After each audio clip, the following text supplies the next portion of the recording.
Hello and welcome to focus with us. और मैं हूं पंकज और आज इस वीडियो में हम देख रहे हैं हमारा आज का दिन है 22 अप्रैल 2020। और आज का दिन हमारे लिए बहुत इंपॉर्टेंट है। जिस तरह से आज हमारे देश में पूरे वर्ल्ड में कोरोना वायरस का इम्पैक्ट है, वहीं दूसरी ओर आज हमारा 20 अप्रैल को मनाया जाता है एक स्पेशल डे जो है अर्थ डे। वर्ल्ड अर्थ डे मनाया जाता है 22 अप्रैल को। अर्थ डे से रिलेटेड हम सारी इन्फॉर्मेशन इस वीडियो में देंगे। अर्थ डे की हिस्ट्री, अर्थ डे से रिलेटेड में जितने भी सारे इम्पैक्ट हैं, ग्लोबल इम्पैक्ट हैं, जितने भी आपके आने वाले एग्ज़ाम में इम्पॉर्टेंट फैक्ट हो सकते हैं, वो सारे इस वीडियो में हम डिस्कस करेंगे। ये फैक्ट कई वेबसाइट से लिए गए हैं, कई वीडियो से लिए गए हैं, ये कई सारी रिसोर्सेज से इकट्ठा करके यहाँ पे लिए गए हैं। और यहाँ पे मैंने सबसे पहले आपके सामने ये गूगल का एक डूडल खोल के रखा हुआ है। गूगल का डूडल, गूगल ने एक डूडल बनाया है अर्थ डे पर, बहुत ही अच्छा डूडल। इसके बारे में भी बताऊंगा। यहाँ पे इन्होंने इस डूडल को और यहाँ पे जो बी नज़र आ रही है आपको, ये क्यों बनाई है। तो चलते हैं अपने वीडियो पे। उससे पहले बताऊंगा, अगर अभी तक आपने हमारे चैनल को सब्सक्राइब नहीं किया तो सब्सक्राइब करिए। आने वाले बेल को भी क्लिक कीजिए ताकि कोई भी नोटिफिकेशन आपसे मिस ना हो पाए। और शुरू करते हैं अपना वीडियो। वर्ल्ड अर्थ डे 22 अप्रैल 2020। वर्ल्ड अर्थ डे के बारे में हम कुछ इम्पॉर्टेंट फैक्ट करिए। उससे पहले मैं बताऊंगा कि इस वीडियो में आखिर हम पढ़ेंगे क्या। और इस वीडियो में जिस तरह से आपको नज़र आएगा कि हम कुछ टॉपिक उठाएंगे। पहला हमारा इम्पॉर्टेंट टॉपिक क्या रहेगा, अर्थ के बारे में, इम्पॉर्टेंस क्यों है, क्यों मनाया जाता है अर्थ डे, इम्पैक्ट ऑन अर्थ, अर्थ पर किस तरह से इम्पैक्ट डाल रहा है और क्यों अर्थ डे इम्पॉर्टेंट है। दूसरा होगा इम्पॉर्टेंट ईयर एवोल्यूशन, यानी कि अर्थ डे के बाद, अर्थ डे जब से मनाया गया उसके बाद से क्या क्या एवोल्यूशन हुए, क्या क्या चेंजेस आए और क्या क्या प्रोग्रेस हुई अर्थ डे के लिए। और अर्थ डे से हमें कितनी कॉन्फ्रेंस पार्टीज़ हुई और क्या क्या इनके थ्रू हमें सीखने को मिला है। और नए नए इन्वेंशन भी हुए। जैसे आपका एक मैं एग्जांपल देना चाहूँगा, आपका गोल्डन राइस भी अर्थ डे की ही देन थी। उसके बाद हम कंक्लूजन निकालेंगे पूरे लेक्चर का। इसी तरह से मेरे आने वाले जितने भी वीडियोस होंगे, उसमें वीडियोस में सबसे पहले आपको इस तरह टॉपिक वाइज डिवाइड करके आपको समझाऊंगा।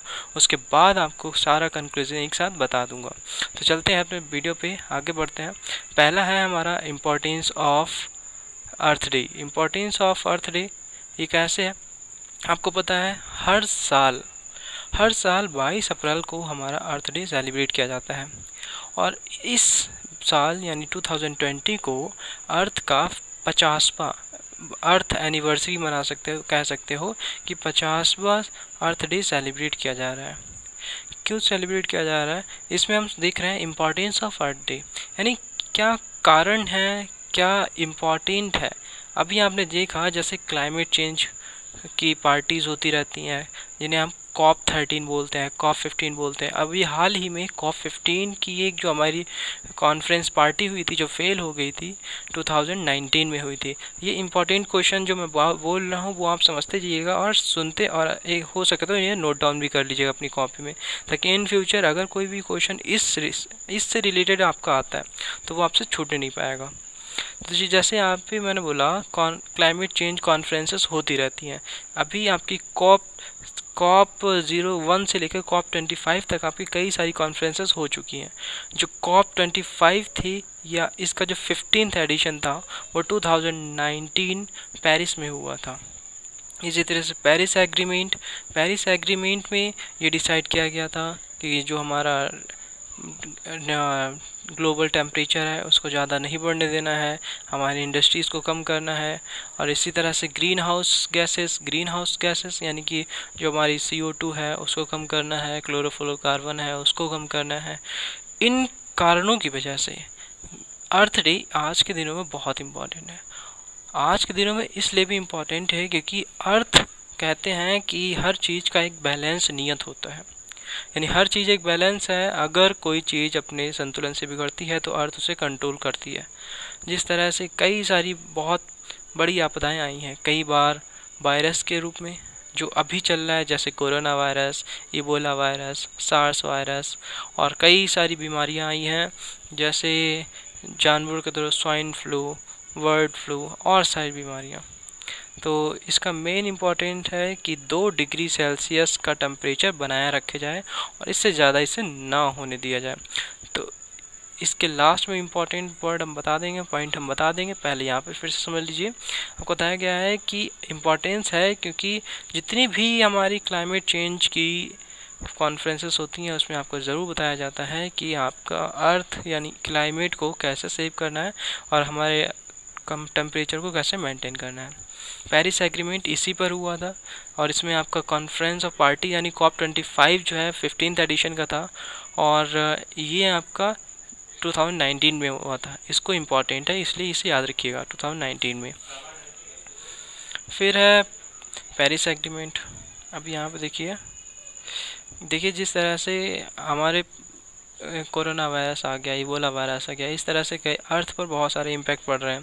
तो अर्थ पर इम्पैक्ट पड़ने के कारण कई सारे एनिमल्स जो अभी तक दिखाई नहीं दिए रहे थे वो भी रोडों पर शो होने लगे, मतलब दिखाई देने लगे हैं, जिसके कारण ये हमारा अर्थ का ग्लोबलाइजेशन धीरे धीरे सुधर रहा है। आपने देखा होगा दिल्ली की हवा या आपके जहाँ पे नीलगिरी पहाड़ियाँ नहीं दिखती थी अब वहाँ से दूर दूर से दिखाई देने लगी हैं। दूसरा हमारा इम्पॉर्टेंट टॉपिक रहेगा इम्पैक्ट ऑन अर्थ। अर्थ पर क्या क्या इम्पैक्ट पड़े, जैसे जब जब भी अर्थ पर डिसबैलेंस हुआ है तब तक अर्थ ने उसे बैलेंस किया। कई सारे अभी एग्जांपल मैं दे चुका हूँ, जैसे एवरी टाइम बहुत सारे वायरस आते रहते हैं, सुनामी आती है, अर्थक्वेक आती है, जैसे 2004 में आई हुई सुनामी, 2012 में आई हुई सुनामी, चेन्नई में आई हुई सुनामी, केरल में आई हुई सुनामी, ये सब इक्वल कर देती है जितना भी हम सब करते हैं। तो इसलिए यहाँ पे जो इम्पोर्टेंट है आपके लिए पॉसिबल इतना याद रखना है, जैसे 1931 में जो हमारे चाइना में फ्लड आई थी जिसमें लगभग 4 मिलियन लोग, और ये तो सिर्फ रिकॉर्डेड हमारे पास कह सकते हैं, ये जो गवर्नमेंट हमें प्रोवाइड करती है वही आंकड़ा होता है रिकॉर्ड, लेकिन इससे भी ज़्यादा ये संख्याएँ हो सकती हैं। 1931 में चाइना की फ्लड आई, 2010 में हैबिटेट अर्थक्वेक आया, और आपको पता है 2004 में इंडियन ओशियन अर्थक्वेक आया था, ये सुनामी आई थी। इस तरह से पूरी हिस्ट्री में, अब हिस्ट्री में बहुत सारी सुनामियाँ, बहुत सारी अर्थक्वेक आए हुए हैं।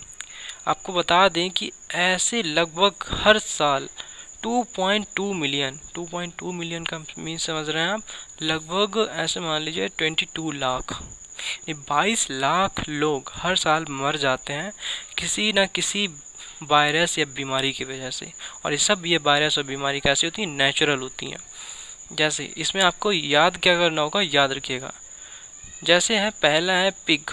जो पिग है, पिग से 2 बीमारी निकलती हैं, स्वाइन फ्लू H1N1, ठीक है, H1N1। तो पिग स्वाइन फ्लू H1N1, यानी अगर आपसे पूछा जाता है H1N1 किस से रिलेटेड है तो आप बता सकते हैं पिग से रिलेटेड है। बर्ड फ्लू बर्ड से रिलेटेड है। कैमल से एक बीमारी आई थी 2012 में, इसका नाम है MERS। उसके बाद है चिकन से भी एक बीमारी आ रही है H5N1। अगर आपसे पूछा जाता है H5N1 किस बीमारी से रिलेटेड है तो चिकन से रिलेटेड है, ठीक है। फिर जल्दी से हम नेक्स्ट पे आते हैं। अपने नेक्स्ट टॉपिक है हमारा हिस्ट्री ऑफ अर्थ डे। मतलब अर्थ डे क्यों मनाया जाता है, कब से इसकी शुरुआत हुई, क्योंकि यही आपके लिए इम्पॉर्टेंट होगा। और जो आप नोट अप करेंगे कॉपी में या कहीं पे भी आप ध्यान करेंगे तो इस डेट को और इस नेम को अच्छे से समझ लीजिएगा। यानी हिस्ट्री ऑफ अर्थ डे, ये जो अर्थ डे का आइडिया था ये एक USA के मिलिट्री बेस के एक अफसर के द्वारा बनाया गया था। मतलब माना था उन्होंने कि अर्थ को भी एक इम्पॉर्टेंस देनी चाहिए, क्योंकि बिना अर्थ के हम कुछ नहीं है। क्योंकि जब वियतनाम और USA के बीच युद्ध चल रहा था 1970 में, तभी ये उनके मन में एक आइडिया है कि अर्थ हम प्रोग्रेस तो कर रहे हैं, इकोनॉमी सही हो रही है, लेकिन क्या हो रहा है, अर्थ हमारी बेकार हो रही है, यानी नेचर को हम डिस्ट्रॉय कर रहे हैं, जिसकी वजह से आने वाले दिनों में लाइक नाउ डेज आज के दिनों में हमें बहुत बुरा इम्पैक्ट देखने को मिलेगा, जो हमें आज देखने को मिल रहा है, ठीक है। तो इसमें मैं बोलूँगा, आपको याद करने वाली बात है कि आप याद कर लीजिए, ये नेम जो है आपका ये है जे लॉर्ड नेल्सन, ये US के सेनेटर थे, ठीक है। और इन्होंने अप्रैल 22 को 1970 में ये कहा था कि इस दिन को क्या मनाया जाना चाहिए, अर्थ डे के रूप में मनाया जाना चाहिए। और इसके लिए ये सिर्फ अकेले नहीं थे, 20 मिलियन अमेरिकन सोल्जर्स, आप समझिए 20 मिलियन, मतलब 2 करोड़ से भी ज़्यादा, समझ गए, 2 करोड़ से भी ज़्यादा अमेरिकन सोल्जर्स सड़कों पर उतारे थे कि इस डे को ज़रूर मनाओ। और ये किस समय की बात है? 1970, यूएसए और वियतनाम के बाहर के बीच की बात। ठीक है, तो आप इसको समझ सकते हैं कि यूएसए और वियतनाम के बीच जब युद्ध चल रहा था, तब एक व्यक्ति था जेलॉर्ड नेल्सन, उन्होंने बताया था 1970 में 22 अप्रैल को ये हमारा अर्थ डे मनाया जाना चाहिए। ये इसकी हिस्ट्री है। और फिर आता है हमारा इम्पॉर्टेंट ईयर से एवोल्यूशन, यानी जब अर्थ डे मनाया जाने लगा तो उसके बाद अर्थ डे को मेंटेन करने के लिए, यानी अर्थ डे को देखने के लिए, तो अर्थ डे के अकॉर्डिंग बाद में जैसे जैसे धीरे धीरे कॉन्फ्रेंस और पार्टीज़ बढ़ती रही, यानी कि इसके ऊपर क्लाइमेट चेंज के ऊपर धीरे धीरे फोर्स आता गया, कई पार्टियां हुई, कॉन्फ्रेंस हुआ, तब 1985 में पहला होल डिस्कवर हुआ। वैज्ञानिकों को, साइंटिस्ट को पहला होल मिला। जो पहला होल था, ये सारी डेट इंपॉर्टेंट है, इसका चाहे स्क्रीनशॉट ले सकते हैं आप, और चाहे आप ऐसे भी से याद कर सकते हैं लिखकर। ठीक है, 1985 में डिस्कवरी हुई ओजोन होल की, और ये ओजोन होल इतना बड़ा था कि इसके लिए बहुत सारी पार्टियां हुई और ये डिसाइड किया गया कि हाँ, इसे ज़रूर कम किया जाना चाहिए। 1987 में मॉन्ट्रियल प्रोटोकॉल आया। मॉन्ट्रियल प्रोटोकॉल के थ्रू ये डिसाइड किया गया कि किस तरह से ओजोन होल को कम करना है। 85 के बाद 2 इयर्स के बाद कॉन्फ्रेंसेस हुई और डिसाइड किया गया कि किस तरह से आपका ये ओजोन होल कम किया जाना चाहिए, क्योंकि ओजोन होल ही हमारी जो अल्ट्रा वायलेट रेज होती हैं उनसे प्रोटेक्शन करती हैं। तो आपसे क्वेश्चन में सीधी डेट पूछी जा सकती हैं कि कौन सा डेट कब हुआ, क्या इमेज एवोल्यूशन हुआ, क्या चीज़ हुई। ठीक है, अब जैसे आप जानते हैं सबसे पहले यूएसए ने 1996 में जो हमारा ऑयल आता है, जैसे क्रूड ऑयल होता है या फिर व्हीकल ऑयल आता है, तो इसमें पहले लेड मिलाया जाता था। लेड जो बनता है वो जीवाश्म से बनता है, तो लेड को इन्होंने कम करना, रिड्यूस करना शुरू कर दिया या बैन करना शुरू कर दिया कि ऑयल में लेड की मात्रा बिल्कुल नहीं मिलाई जाएगी। ये सबसे पहले स्टार्ट किसने किया? यूएसए यानी अमेरिका ने। उसके बाद क्योटो प्रोटोकॉल आए। उसके बाद क्योटो प्रोटोकॉल का मतलब यानी जो हमारा ग्लोबल इम्पैक्ट है, यानी हमारा टेम्परेचर है, उसको ज़्यादा बढ़ने नहीं देना है। और फिर 1999 में गोल्डन राइस की आविष्कार हुआ। गोल्डन राइस भी इसी के अकॉर्डिंग आया था, अर्थ डे, क्योंकि जब अर्थ डे मनाया जाने लगा तब से ही ये डिसाइड हुआ कि हाँ, अब बहुत सारे एवोल्यूशन करने ज़रूरी हैं ताकि विटामिन की जो कमी हो पाई है, यानी जो कमी हुई है पूरे वर्ल्ड में, उसको पूरा किया जाए, चाहे विटामिन हो, चाहे बहुत सारे हो, अदर्स हो। अब 2015 में पेरिस क्लाइमेट एग्रीमेंट हुआ। पेरिस क्लाइमेट एग्रीमेंट के तहत ये माना गया कि हमें 2 पॉइंट यानी पहले तो 1.5 से 2 डिग्री सेंटीग्रेड के अंदर अंदर हमें अर्थ का टेम्परेचर रखना है, यानी कि एटमॉस्फेयर का टेम्परेचर रखना है। इससे ज़्यादा इसे बढ़ने नहीं देना है। नेक्स्ट पे आते हैं, और तो नेक्स्ट हमारा है कंक्लूजन। तो पूरे वीडियोस में हमने देख लिया कि हमारे लिए अर्थ डे इम्पॉर्टेंट क्यों है। क्यों अर्थ डे इम्पॉर्टेंट है? क्योंकि ये अर्थ डे 2020 इस बार हम अर्थ की 50वीं सालगिरह मना रहे हैं, ऐसे कह सकते हैं।